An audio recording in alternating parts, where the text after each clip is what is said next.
Hi everyone, my name is Brooke Hager and this is my completed project presentation for the project I did for River Community Church. River Community Church is a church in Wichita, Kansas. It's the church that I attend. They're going through a building expansion and renovation right now, which has been going on for the past 2 years. The goal of this renovation is to add additional square footage to the building, which is that circular part that you can see on the front of the picture. And then they're also renovating the rest of the building to prepare for additional church growth, make things more comfortable for members and new visitors and just easier to navigate. So with the renovation, all the ceilings and walls and everything are torn up right now, which makes it the perfect time to update the network infrastructure.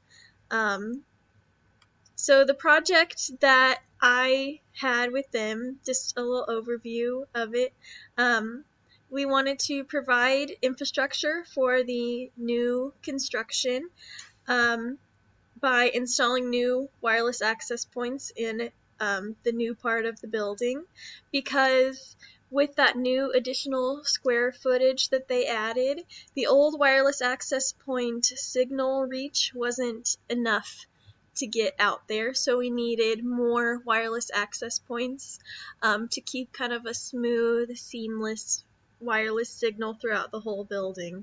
That was the original goal of the project. We kind of had to change it a little bit, which I will talk about in a minute.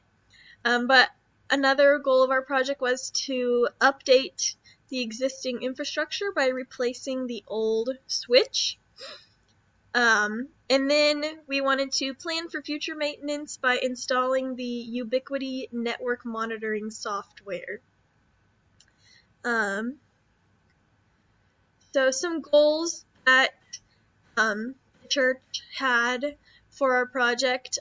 We wanted to prepare the church for a seamless transition to the new space.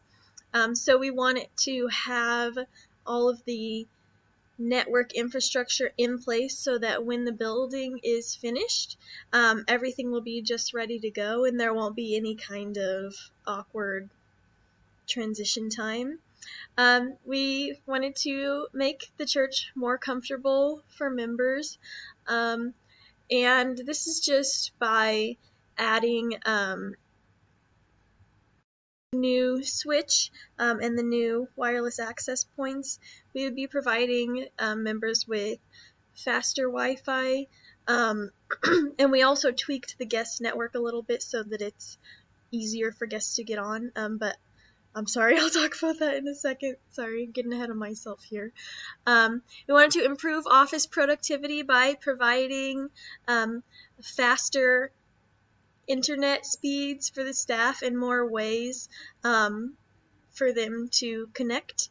And we wanted to prepare the network for a new LAN that we're going to be adding in the future.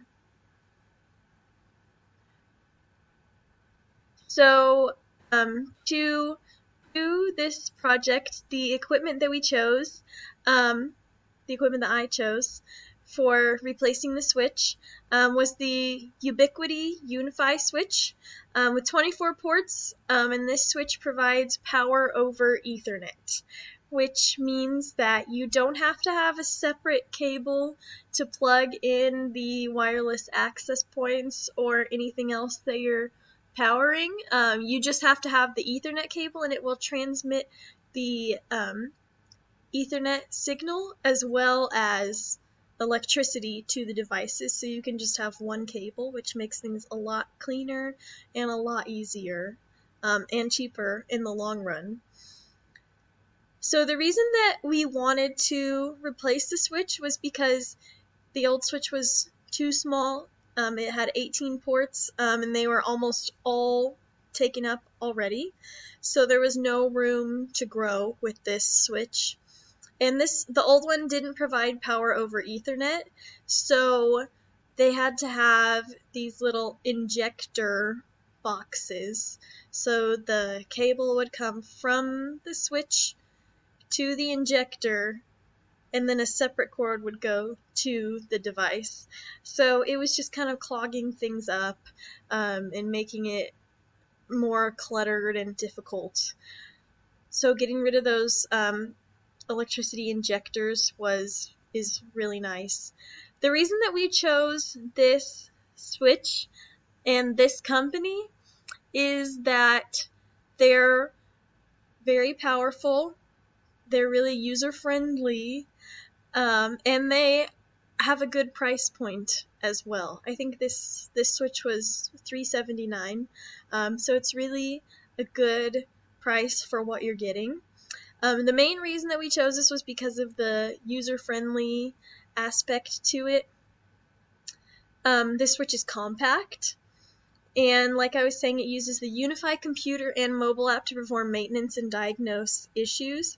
So basically, wherever you are, you can get on their network controller and see if there's any problems. You can add additional LANs, you can set security rules, set up a guest network. It's just really easy and really user-friendly. So that was the main reason that we chose this particular switch. But next I have some pictures of kind of the process of replacing the switch. This first picture I have is putting the new switch into the, gosh, I can't remember what it's called, I'm sorry, into the rack. And you can see the new switch is the one that's on top, and the old switch and the patch panel is on the bottom down there. And you can see below the switch there are these two black boxes, and those are the power injectors for the Ethernet cable, since this old switch didn't offer power over Ethernet.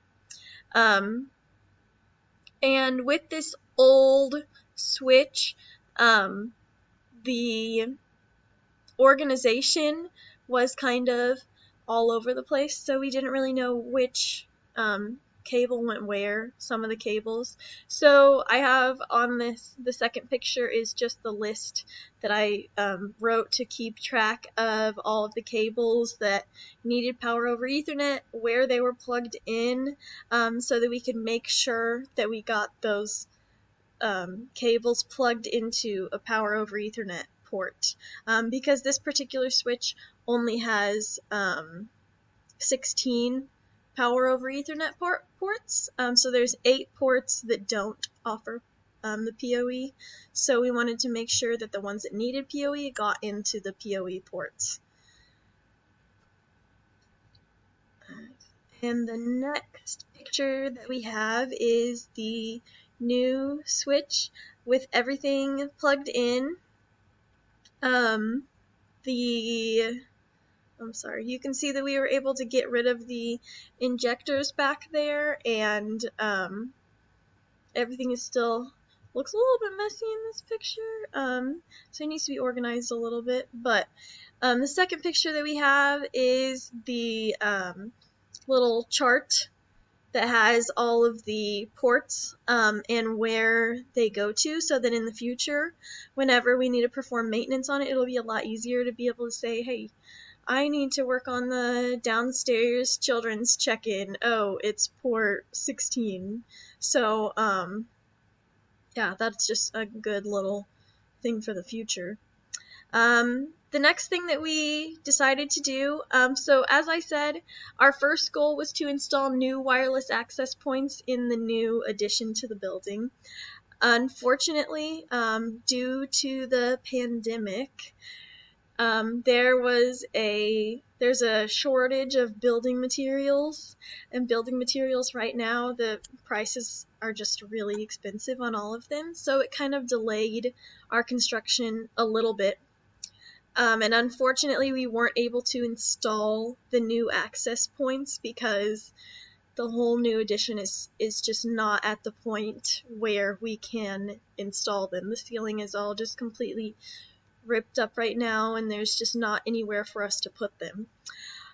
So to kind of pivot the project, we decided to replace all of the old access points with this new one that we were going to be installing in the new addition, which is something that the client had mentioned before that they wanted to do. And when the new access points didn't work out, then I talked with them and we decided that it would be good to just go ahead and replace all of the old ones instead. So the reason that the client wanted to replace these is he wanted them all to be from the same brand. And one of the reasons that we decided to go with this brand was because it was so user-friendly. So if he has everything from the same brand, he can just manage everything from that network controller, and it's going to make his life a lot easier whenever problems arise or if he wants to change something. So we replaced the access points in the building. It was 3 of them. And we have plans to install the next 2 wireless access points whenever the building's ready, hopefully in the next 2 months. So the reason that we chose this is because these have a better signal than the old access points. So it's going to be able to get into a place or specifically one room in the church that wasn't able to have wireless access before, but with these new access points, every area is going to be covered. These offer 2.4 gigahertz and 5 gigahertz Wi-Fi signals, so we're going to be able to keep the channels clear if a lot of people are logging on. And they also have a low profile design, which is not completely necessary, but it is really nice. These access points are like really, really thin. So over here I have us installing the new access point, plugging it into plugging it into the switch, and then the next picture is the access point screwed into the wall and ready to go. The installation for these access points was so easy. I would definitely use this brand again because everything went so seamlessly and smoothly and flawlessly. All you have to do to install these access points is just basically plug them in and screw them into the wall. And then all the rest of the work was done on this Unify network controller. This picture we don't have all the access points in there yet, but you can look at all of your devices that you have. You can see how many people you have logged on, how many of those are new customers, how many are returning customers. You can make guest networks and set passwords for them. You can create LANs, create additional security rules. It's just all really easy and simple to do. So I really, really liked this brand. Our future plans that we have, as I said before, when the building is ready, we want to install the 2 new access points. The client wants to create a separate LAN for the college ministry network, and with that separate LAN, he wants to create some security rules so that network can't access the main network. So we're going to do that in the future. So that is my project. This project was invaluable to me as an online student. All of my work that I've done has been online, virtually, and so being able to actually get my hands on the physical hardware was just something that taught me a lot. I learned how to work with a client and how to organize and plan a project, which is something that I know is going to benefit me in my future career. So thank you for watching my video. Feel free to ask any questions or leave any comments. Yeah, that's all I have. Thank you.